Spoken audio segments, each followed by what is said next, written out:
Россия стремится взять под контроль Балтику. Нормальной подачи электричества в этом году не будет и космические войны США и России. Обо всем этом расскажу подробнее в эфире «Нехта». Самые важные и интересные новости.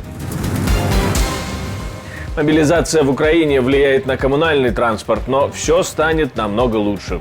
Сегодня достаточно людей, которые готовы защищать Украину. Сегодня украинцы понимают, что ресурсов будет достаточно. Несколько стран Европы признали Палестину государством. Израиль отзывает послов. При этом Норвегия будет рассматривать Палестину как независимое, самостоятельное государство со всеми вытекающими отсюда правами и обязанностями. Швеция усиливает оборону в Балтийском море. Россияне внимательно следят за тем, что происходит на входах и выходах в Балтийское море. Спасибо, что смотрите, спасибо за доверие. Не забывайте ставить лайки, оставлять комментарии. Не забывайте подписываться на канал и не забывайте про кнопку «Супер спасибо». Это очень важно для нас, потому что так вы нас можете поддержать. И для вас, потому что так мы можем делать новые видео. Поехали. Швеция усиливает оборону острова Готланд. В Стокгольме опасаются, что Россия может попытаться взять контроль над островом. Об этом заявил главнокомандующий вооруженными силами Швеции. Остров Готланд расположен в Балтийском море. Через него проходит много коммуникаций между странами Балтии, Польшей и Швецией. Вместе с островами поменьше он, можно сказать, образует одни из ворот в Балтийском море. Недалеко от острова проходят ветки северных потоков и паромный маршрут из Польши и из Литвы. Шведский главнокомандующий говорит, что тот, кто контролирует Готланд, контролирует Балтийское море. Да, я уверен, что Путин положил даже оба глаза на Готланд. Цель Путина – получить контроль над Балтийским морем. Вероятно, он даже положил глаз на Аландские острова. Россияне внимательно следят за тем, что происходит на входах и выходах в Балтийское море. Швеция не может этого допустить. Балтийское море не должно стать игровой площадкой Путина, где он может запугивать членов НАТО, говорит главнокомандующий. Россия запустила космическое оружие, считают в американской разведке. И сейчас российский космический аппарат преследует американский спутник-шпион и, может, даже намеревается его сбить. В ведомстве говорят, что Россия вывела на орбиту 16 мая как минимум 9 таких спутников, которые смело можно назвать оружием.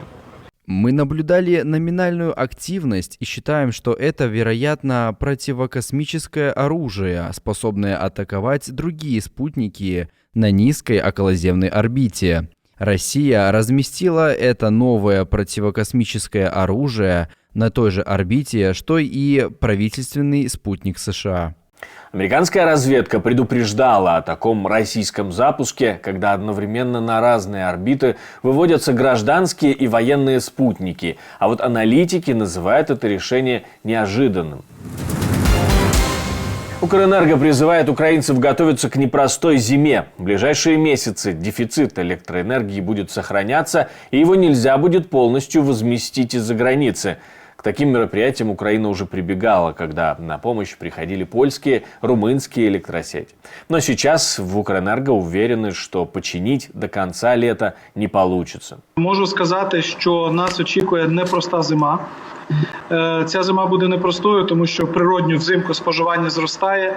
І навіть з урахуванням тих планів по відновленню генерації, які на сьогоднішній день існують, досить вірогідно, що повністю виключити ймовірність планових відключень не вдасться. Почему не удастся починить и как можно тогда подготовиться к зиме, мы спросили у энергетического эксперта Юрия Корольчука. У нас на самом деле еще проблема с 2022 и 2023 года. У нас тоже есть, скажем так, замкнутые мощности. Потому что у нас не все подстанции отремонтировали, те, которые между производителем электроэнергии и потребителем, которые принадлежат Укрэнерго. Там тоже есть проблемы, они, скажем так, требуют капитального ремонта, а денег не было, и сейчас денег тоже нет, и их не будут ремонтировать сейчас точно. То есть в лучшем случае будут, скажем так, поддерживать в существующем порядке, то есть в состоянии. Поэтому, вот, грубо говоря, дефицит 2000 мегаватт с 22 года 23 плюс тот дефицит, который останется, например, после ремонта в этом году, вот где-то 3000 мегаватт, то есть вот суммарно 5000 мегаватт. То есть мы отстроим, отремонтируем где-то 2500 мегаватт, А вот суммарно 5000 мегаватт – это та мощность, которую мы просто не сможем нигде, скажем так, получить. Сейчас в Украине составляются графики отключения света. В основном это вечернее время, и эти графики плавающие. Во время отключений теоретически техники могут что-то и починить, если россияне, конечно, снова все не уничтожат. Я просто напомню, что в 2022 году, в 2023 отключения где-то были там 4 через 4, 6 через 6. Ну, грубо говоря, у человека в среднем, по-разному, в разных регионах, 12 часов электроэнергия была, 12 часов ее не было. У кого-то, возможно, больше была электроэнергия, у кого-то меньше, но вот где-то вот такой можно показатель выстроить себе. Так вот, в этой зимой, которая нас ждет, да, я боюсь, что вот это увеличение времени, когда нет электроэнергии, оно будет возрастать. То есть, грубо говоря, ты можешь быть без электроэнергии не 16 часов.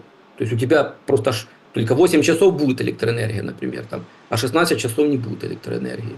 И вот что делать в такой ситуации, это открытый вопрос, потому что многоквартирные дома, это централизированное отопление, то есть как этот вопрос решить, сейчас пытаются там газопоршневые установки разные, там такие, большие генераторы. И вообще, если так сравнить, вот сельская местность, да, села, там частные дома, например, то это вообще вопрос, который с 2022 года и не решался.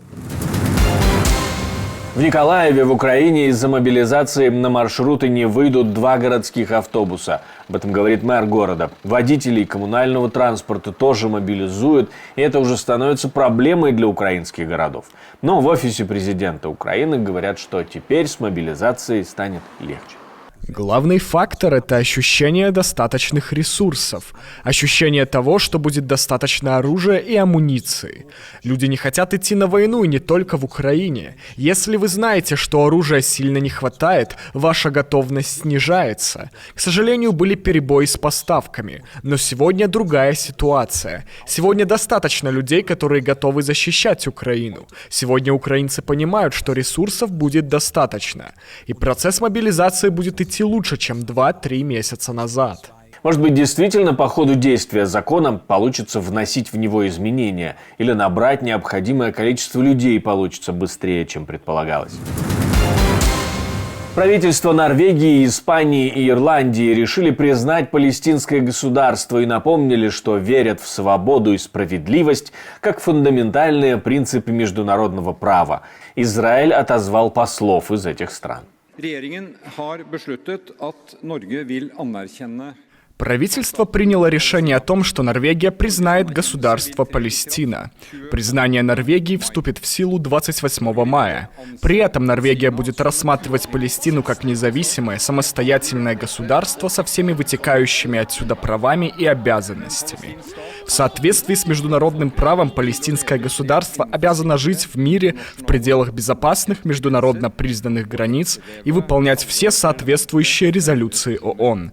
Территориальное разграничение между государством Палестина и государством Израиль должно основываться на границах, существовавших до 4 июня 1967 года, демаркационной линии, установленной соглашением о перемирии 1949 года с Иерусалимом в качестве общей столицы и с возможностью заключения соглашений об обмене землей. То, что мы объявляем сегодня, подчеркивает позицию Норвегии на протяжении долгого времени. Палестинцы имеют фундаментальное независимое право на собственное государство. Испанский премьер-министр, объявляя об этом решении, заявил, что это признание не должно оскорбить Израиль, но, судя по всему, оскорбило. Министр иностранных дел Израиля такой шаг осудил и заявил, что он поощрит джихадистов Хамас и из Ирана.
который раз хочу поблагодарить вас, друзья, и хочу напомнить, что мы существуем только благодаря вашей поддержке, благодаря вашему спонсорству, вашим донатам, тому, что вы нажимаете кнопку «Супер спасибо» и затем поддерживаете нас. Спасибо большое вам за то, что вы позволяете нам создавать новые и новые видео. YouTube очень слабо монетизирует наши продукты, поэтому еще раз благодарим вас за участие в создании нашего контента. Можно еще ставить лайки, оставлять комментарии. Это тоже продвигает контент в YouTube, и тем самым вы тоже можете нас поддержать. На этом у меня все. До встречи и хороших вам новостей.